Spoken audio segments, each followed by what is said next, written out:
What is most important? How can we get the best resources to that student to help them deal with that issue that they're exhibiting, whatever it may be. And so our threat assessment team takes no additional staff. It's an easy thing to put into place, but it is part of our safety and security plan. To make sure that we're doing our part from a police standpoint, this summer, every single one of our Fort Bend ISD officers are going through a 40-hour mental health officer certification course. And so each one of our officers will be certified as a mental health officer and be able to recognize behaviors and language that may be conducive to violence, okay? And we would be able to ask the right questions, get the right help, and be a productive part of that threat assessment team. Procedures. This is our fourth interrelated element, and it's pretty short, but here's the thing. Established written procedures are paramount. If we don't have those, our plan is not going to be carried out. So one of the things that the first thing that we have are emergency operation plans. These are required by law, and every single campus has an emergency operation plan. And I may say EOP, I sometimes get hung up on acronyms, but that's an emergency operation plan. These are required. They cover the 4 phases of emergency management, the prevention and mitigation. How do we make sure that we build things so that crime won't happen? The planning phase. When something does happen, what are we planning for to get through the next part? The response phase. How do we get people there to help? And then the recovery phase. How do we get past this, and how do we make sure it doesn't happen again? And then it's just a continuous circle. Because once we get to the recovery phase, we got to start planning and for the next. Okay? So that's emergency management really in a nutshell. And so each one of our emergency operation plans defines that. And again, it's an all-hazard approach. It also defines all the roles and responsibilities for everybody that has a part in that emergency operation plan. It builds in redundancy to each one of those pieces. And then those things are audited by Steve every 3 years by law. We'll talk about that. So again, this is part of our overall safety and security. It's not something you have to worry about. It's something we already do, but it's something you need to know. Our standard response protocol, we are working on implementing this now. This is a very simple, easy way to get information out to our students on what to do in a crisis, what to do in an emergency. There are basically 4 words that they have to remember. Lock down, lock out, evacuate, and shelter. And so what we would do is train our staff and our students on those 4 things, because pretty much in every emergency situation, you're going to do one of those. And so if we can teach them very quickly what to do and how to do it in each one of those 4 phases, then all we have to do is say one word and they know exactly what to do. It's very simple. And it provides consistency from an elementary school level all the way through their educational career through the high school level.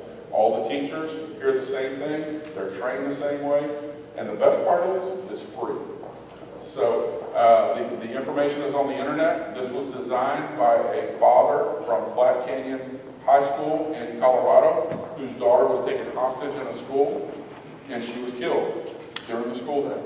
Okay, and they did not have the standard response protocols in place then. He created these afterwards so that everybody would know what to do very quickly in a situation like that. So that's where this came from.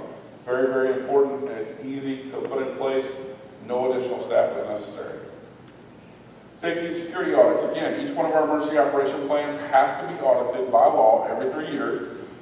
Steve is a pretty smart guy. He doesn't do all 74 of them in the last year of the audit cycle. He breaks them up into thirds and does 1/3 1 year, the second third the next year, and the last third this year. And here's why. We have a very extensive audit tool. We have over 200 audit questions on that. And we check the interior security, we check the exterior security, and we check the leadership and how much they are aware of security on their campus. What certifications do they have? How much training do they have? Do we need to get them more training? That's all part of the emergency operation plan, not just the physical part of the building. And so when we talk about the emergency operation plans, it's very inclusive of best practices. Again, we use over 200 audit questions on that, and they're completed every 3 years.